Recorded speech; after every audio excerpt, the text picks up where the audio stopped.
Less than 8 weeks to go before the June 24th Democratic primary, and PIX11 is making sure you are informed before you head to the polls. Yeah, we're making sure that you get to know each of the candidates running for New York City mayor. And today we are joined by Brooklyn State Senator Zellnor Myrie. So good morning to you. Thanks for being here. How you doing? I'm good. Good to be here. Yeah, so you launched your campaign back in December, but you just released your first campaign ad that's featuring your teacher. Let's take a look at it real quick.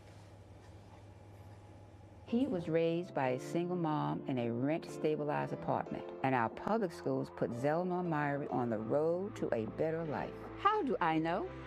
I was his teacher.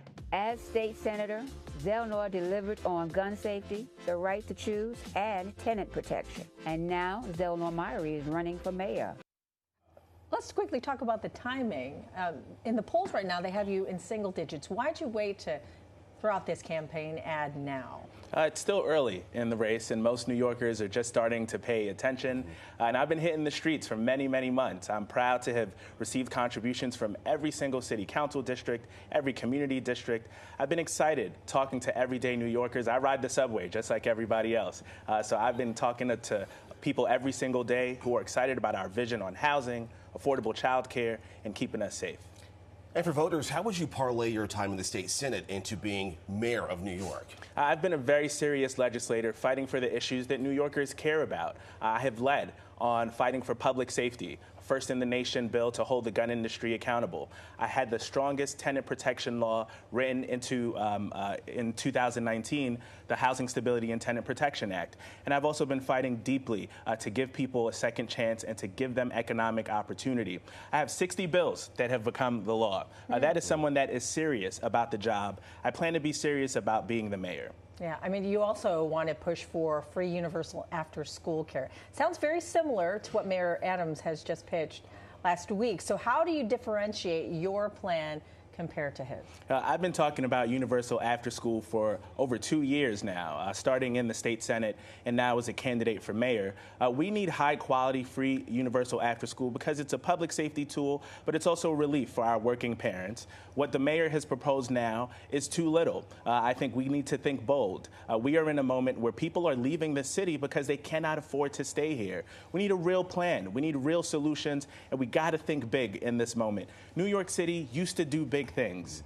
We can still do those big things, and that's what I want to do as the next mayor. But do you think there'll be state funding to support that plan? I've already put legislation in order that says, give us exactly how much this is going to cost, and let's figure out the blueprint to go. That is going to go into effect in June on the state level, and on the city level, we have the opportunity to augment that and to do the same. Evergreen concern here, the cost of living. We know just last week the rent board approved an increase for rent-stabilized units. Your mother is still in the unit where you grew up in, rent stabilized. Does that mean that you support a rent freeze? I think the data supports that for this year. It's really important that we consider that we cannot balance the struggles that are happening right now on the backs of our tenants. It's important that we address our housing costs, but we also have to have a plan for the entirety of New York City. We have to build more housing. I have a plan to deliver 1 million homes so that everyone can have a place to stay in this city. We built the Empire State Building in 13 months, and we did that 100 years ago. Come on now. We got to step up and do it bigger. I, like many New Yorkers, my wife and I grew up in Central Brooklyn, trying to put down roots in Central Brooklyn, but it feels impossible because the average cost of a home is close to $1 million. We can't just idly stand by and watch that happen. We got to step up and do something. I'm the only candidate with a bold plan to deliver 1 million homes. How are you going to make this city more affordable, especially with looming tariffs? And I'm curious to also know, if you do become mayor, how you plan to work with the Trump administration? Look, this Trump administration has demonstrated that they do not care about New York City and that he is more interested in attacking vulnerable New Yorkers. I'm the proud son of 2 Costa Rican immigrants. My parents came here to work. They worked in factories, became union members, put food on the table to send me to public schools. That is what makes New York City great. So every time this president comes to attack our city, I'm going to stand up to him. Of course, New Yorkers expect me to work with the president when it is in the best interest of New York City. I will do that. But we have to have a backbone in this moment. We have to have courage. We have to have leadership. And I plan to stand up.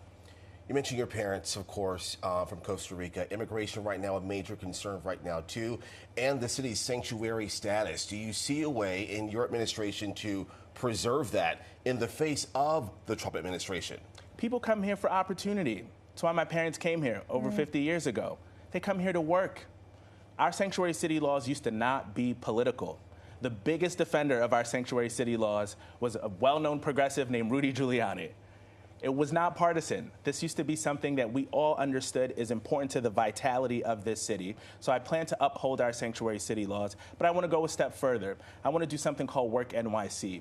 Give to New York City specific work permit to people seeking opportunity here, because just like my parents, they are here to put food on the table and to make this city better. Yeah, it's something that both sides of the aisle are very concerned about too, is mental health. You've been very open about being in therapy. So what kind of things will you be doing to make sure that mental health is taken care of here in the city? You know, we have a crisis on our hands where the chronically mentally ill on this city are not getting the help that they need because they are either being sent to Rikers where they get worse, or they're being put in an emergency room where they cycle out after a couple of days. We have to do something better. We have to respond better. I want to coordinate our response here. I want stabilization centers in every borough where people can get the help that they need. And I want to provide free and high quality mental health to our young black men in particular who are in desperate need of this. I talk about therapy openly because we got to destigmatize it. We all need help.